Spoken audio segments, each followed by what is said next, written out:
N수생 비율이 올해 최고라는 기사를 봤는데요. 이거 재학생들한테 불리할까요? N수생이 늘어난다는 건 재학생들한테 반가운 소리가 될 수 없죠. 물론 N수생이라고 해서 다 공부를 잘하는 건 아니지만 그래도 1년을 더한 거니까 일반적으로는 수능에서 경쟁력을 더 갖추고 있다고 봐야 되겠죠. 그래서 오늘은 N수생이 늘었다면 대체 이 학생들은 어느 정도의 경쟁력을 갖춘 학생들이냐에 대해서 이야기해 보려고 합니다.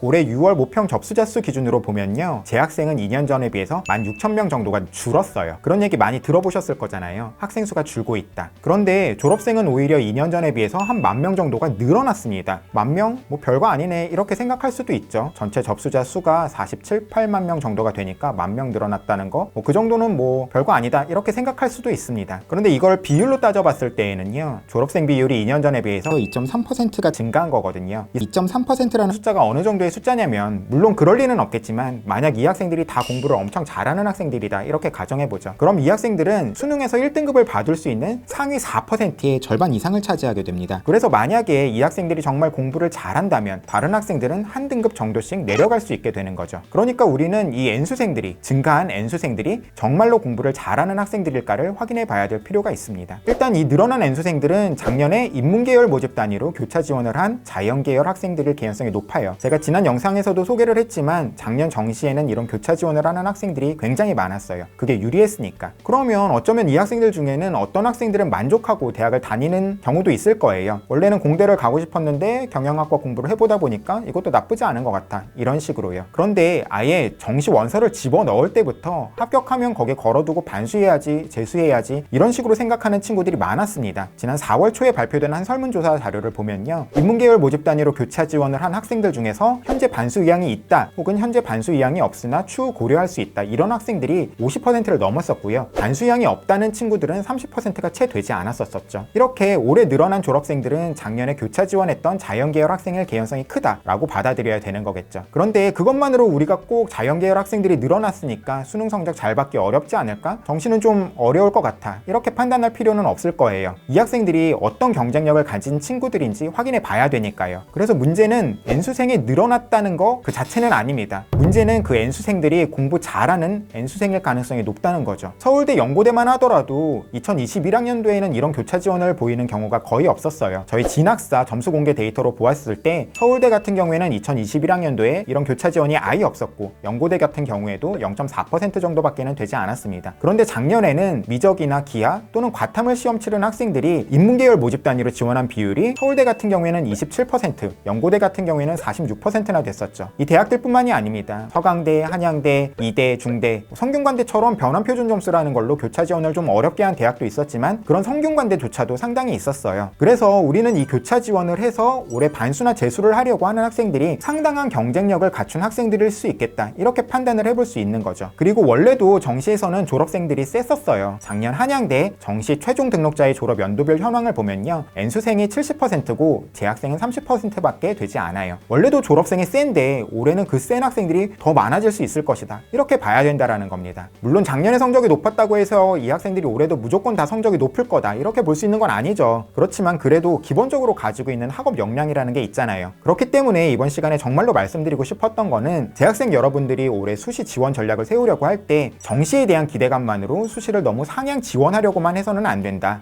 보통은 수시 6장의 카드가 있다고 하면 한 2장 정도는 적정 위주로 지원을 하고 한 4장 정도는 소신, 상향 위주로 지원을 하는 친구들이 많은데, 올해 같은 경우에는 N수생들의 수능 경쟁력이 굉장히 높은 편이기 때문에 수시에서 적정 위주의 카드를 좀 더 많이 써보자, 이런 말씀을 드리고 싶었습니다. 그럼 오늘은 여기서 마치도록 하고요. 다음에 다른 주제로 다시 찾아뵙겠습니다. 감사합니다.